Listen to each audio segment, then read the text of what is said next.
Actividad 34. Un péndulo está constituido por una esfera de 300 gramos de masa que cuelga mediante un hilo del techo de un vagón de tren. Si partiendo del reposo el tren acelera con una aceleración constante de 3 metros por segundo al cuadrado, el péndulo se desplaza a un cierto ángulo de su posición de equilibrio. A. ¿En qué dirección y sentido se desplaza la masa del péndulo? B. ¿Qué ángulo forma el péndulo con la vertical mientras dura la aceleración? C. ¿Cuál es la tensión del hilo? Vamos a saber lo que es un péndulo, pero por si acaso nos dice que un péndulo está hecho de una bolita, una esfera, que cuelga mediante un hilo. Eso es un péndulo. Y está subido en el techo de un ascensor, iba a decir, de un tren. ¿Vale? No sé por qué hay un péndulo colgado en el techo de un tren, pero hay. ¿Vale?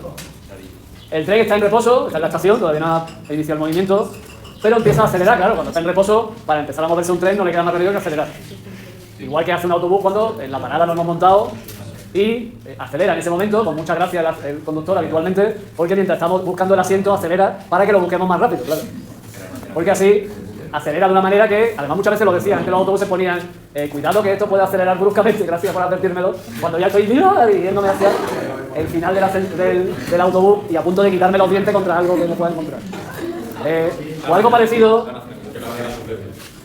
Sí, pero eso se puede contar ahora, porque resulta relacionado con el ejercicio que estamos viendo.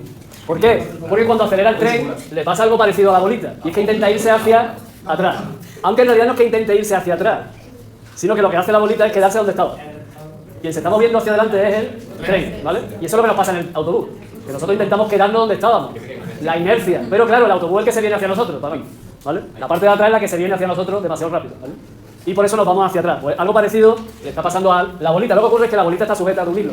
Y al estar sujeta del hilo, pues se queda colgando de ese hilo, pero hacia atrás. ¿Entendemos la situación? Eso únicamente ocurre cuando acelera el tren, ¿eh? Que es el momento en el que vamos a estudiar, el momento de la aceleración. ¿Sí? Así que hemos hecho un dibujo intentando entender esto, lo voy a hacer también aquí, porque ahí como ya está hecho, lo mejor no se ve bien. Esa es la situación que estamos intentando dibujar ahí. El vagón y la bolita que está colgada del techo, pero que al arrancar con esta aceleración se va un poco hacia atrás, quedando colgada del techo y formando un cierto ángulo con la vertical, que precisamente es lo que me piden en el... bueno, primero me pide hacia dónde se va la bolita y después el ángulo, así como la tensión. Ese sería el dibujo. Como el apartado me pregunta en qué dirección y en qué sentido se mueve la bolita, pues ya lo estamos contestando con el dibujo, ¿no? Se mueve en la misma dirección, pero en sentido contrario al movimiento, ¿no? Eso lo entendemos, forma parte de nuestra experiencia, insisto, además, ¿no? ¿O no?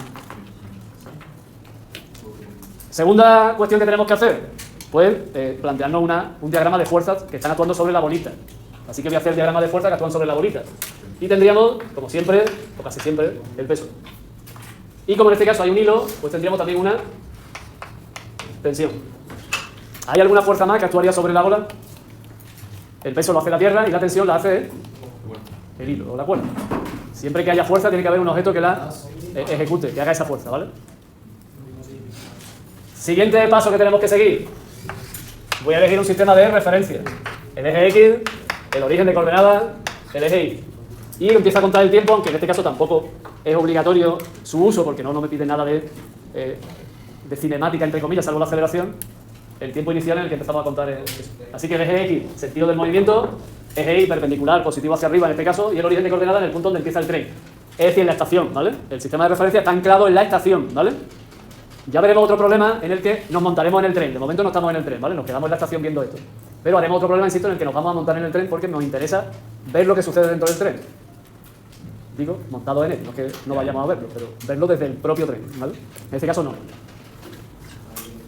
El problema se ha resuelto utilizando un sistema de referencia inercial, es decir, un sistema en el que se pueden aplicar las leyes de la dinámica de Newton. Este tipo de sistemas están en reposo o se mueven con movimiento rectilíneo y uniforme. Por tanto, el sistema elegido no puede estar en el tren que está acelerado sino fuera de él, es decir, puede ser una persona que observa la situación desde la estación. Por el contrario, un sistema de referencia es no inercial cuando en él no se pueden aplicar las leyes de la dinámica de Newton. En este caso una persona subida al tren, sistema no inercial, no puede explicar lo que le sucede al péndulo con las leyes de la dinámica salvo que se invente, he dicho bien, se invente una fuerza, mejor una pseudofuerza porque no la ejerce un objeto ni cuerpo, denominada de inercia que tendría la misma dirección pero sentido contrario a la aceleración del movimiento. Siguiente paso que tenemos que hacer. Dibujo, diagrama de fuerza, sistema de referencia. hay que descomponer alguna fuerza que no esté en el sistema de referencia. ¿Hay alguna fuerza que no está en el sistema de referencia? La tensión. Así que la tensión hay que descomponerla. Y para descomponerla voy a trasladar el sistema de referencia aquí, ¿vale? Lo voy a trasladar, pero no porque esté ahí, sino para descomponer, ¿eh? El sistema no está ahí. Así que descompongo.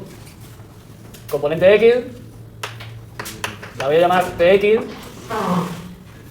y componente Y, que la voy a llamar T sub I.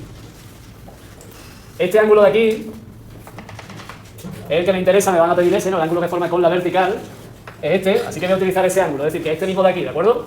¿Estáis conmigo no? Este y ese es el mismo, ¿no? ¿Vale? Voy a utilizar ese porque es el que me pide el ejercicio. ¿Algún problema con la descomposición? ¿Alguien se ha descompuesto?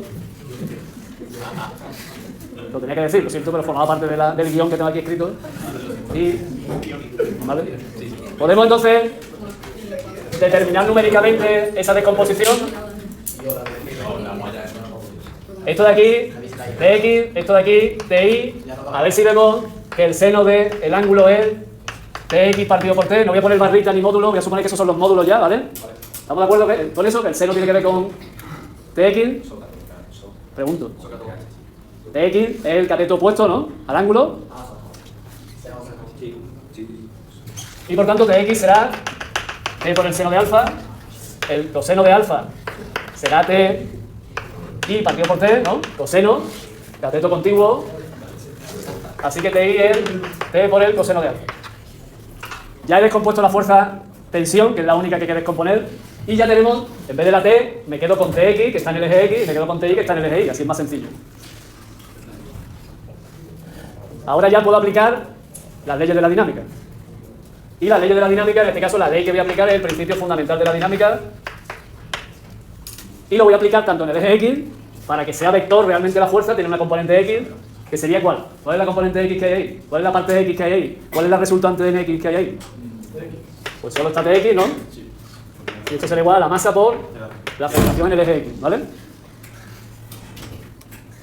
Mientras que en el eje Y tendremos Ti menos el peso igual a masa por aceleración en el eje Y. ¿Pero cuánto vale la aceleración en el eje Y? Solo hay aceleración en el eje X, así que en el eje Y vale 0. No hay aceleración en el eje Y. Y ya tendría preparado el problema para resolverlo. Ya he aplicado las leyes y ahora ya estoy dispuesto a resolver el problema. Ya he contestado el apartado A, ¿no?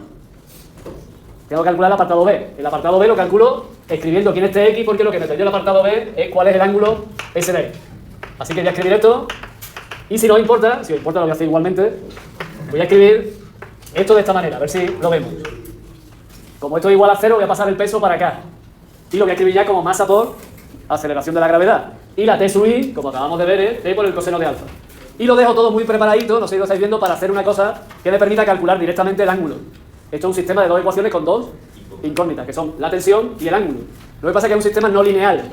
Y al ser no lineal, pues bueno, los mecanismos de resolución pues pueden cambiar, pueden variar, y de hecho voy a utilizar uno que va a ser dividir. Que conste que ese lo voy a utilizar yo porque me da la gana, básicamente. Podemos utilizar el que queramos. Por ejemplo, despejar T y sustituir el otro. Ese sigue siendo válido, sustitución. Y también podemos utilizar igualación si queremos, ¿eh? Pero en este caso, estoy escuchando, me lo está diciendo el ejercicio, divide, ¿no? Y ya que me lo está diciendo, pues lo voy a dividir, ¿vale?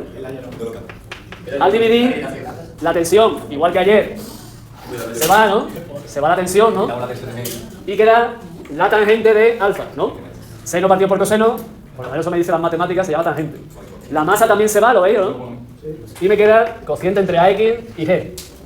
Que las conozco las dos, porque la aceleración vale 3 metros por segundo al cuadrado y la aceleración de la gravedad, que no me la da el problema, pero hay que suponer que me la han dado, es 10 metros por segundo al cuadrado.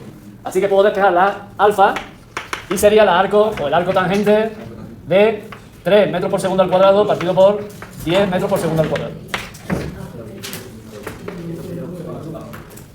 Es decir, arco tangente de 0,3, eso hay que irse a la calculadora, ponerla en grados sexagesimales y hacer el arco tangente, y si yo no me he equivocado eso da 16,7 grados. Así que el ángulo que forma el hilo con la vertical es de 16,7 grados. Según esta aceleración, pero si aceleramos con más aceleración, pues el ángulo será mayor, como es lógico, digo yo. ¿No te simpatiza, Pablo, esto? No, sí, Tiene una cara ahí como... Esto no me hace gracia esto que ha hecho, esto no... Bueno, eso sería el apartado B. Nos falta el apartado C, que tendríamos que calcular la tensión. Pero claro, una vez que tenemos el ángulo, la tensión la puedo calcular de cualquiera de las dos ecuaciones, ¿no? La que queramos. Por ejemplo, la puedo despejar de aquí, ahí no sé de dónde la he despejado. De la otra, ¿no? Así que la he despejado de aquí. ¿Vale? La he despejado de ahí. He cogido esta ecuación. Y la he despejado de manera que queda que la tensión es mg partido por el coseno de alfa, ¿vale? mg más A. Me la dieron al principio, por cierto, no la he cambiado de unidades, vamos a cambiarla, ¿no? Porque son 300 gramos y esos 300 gramos son 0,300 kilogramos. ¿Vale? En este caso hay que tener cuidado que la masa tiene que estar en kilogramos, ¿de acuerdo? La pasamos, la aceleración la tenemos, el ángulo lo tenemos. Si yo no me he equivocado, decirme si me he equivocado, si queda eso. Si yo multiplico 0,3 por 10 es 3 y lo divido entre el coseno de 16,7 grados, pues parece que da 3,1, pero vamos, confirmarlo. ¿Sí? Pues esa sería la tensión que tiene el hilo al irse para atrás la bolita debido a la aceleración con la que ha arrancado el tren. ¿Vale? Tened en cuenta que si el tren está en reposo, el hilo estará vertical, ¿no? Y la tensión, en ese caso en reposo, va a tener que coincidir con el peso, ¿no? Y sería en ese caso 0,3 por 10, 3 newtons. Al arrancar con cierta aceleración ha subido la tensión, ¿lo veis? Lógicamente, porque hay una aceleración con la que está tirando el hilo de la bolita para que pueda moverse. Y antes, en reposo, no hay ninguna aceleración. Cuestiones, preguntas sobre un ejercicio también muy clásico de los de descomponer fuerza, que es lo que nos interesa en este caso, pero con una tensión que es la que nos está tirando en la dirección del movimiento, sino formando un cierto ángulo. ¿Cuestiones? ¿No? ¿A todo?